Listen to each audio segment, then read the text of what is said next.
Do you know when you're a leader? Somebody asked me this. I was in an interview, and I like to think that I interview really well. I was stumped when the man asked me this question.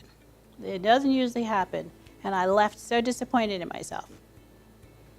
The man said, "How do you know you're a leader?"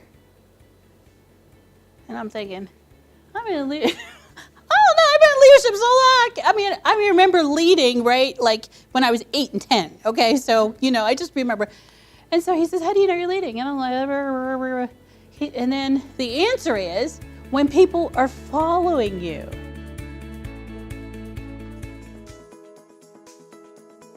Well, what do I mean by a cultural superpower? Well, culture is created in many different ways. It is who we are, our age, our race, our gender. I'm a New Yorker. Do I have any New Yorkers in here? Okay, thank you very much. Okay, all right, okay. So some of us are from the north, some of us are from the south. Okay, so we are different. Organizations are different, right? The athletics department is different than the management department, than the leadership, department, okay? So accounting. So all of that is different. If one of you is missing, it would change the culture. Does that make sense? Right? So it's like a secret sauce. So I really believe that when we are really operating at a high level, we're looking at the talent. How many of you run, on the relay team? Yeah. So your talents complement one another, right? I used to run too. And thank God I did, because pulling it at the end is tough, right? So each one of us, though, has a different function.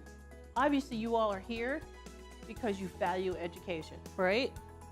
Okay, so that's one shared value that we have.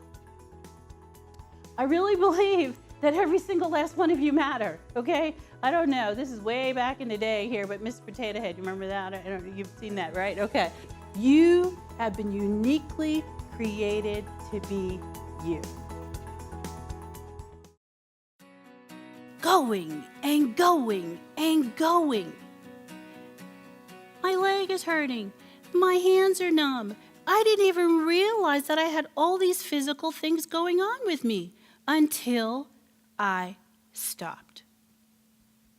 Will you take a moment, pause, rest, include that in your daily schedule, include that in your weekly schedule, include that in your monthly schedule? 3 lessons I learned as I was recovering. It's important to, 1, be alone. It's important to be still. And it's important to be quiet. I didn't know anything about this, but guess what? I was forced into stillness.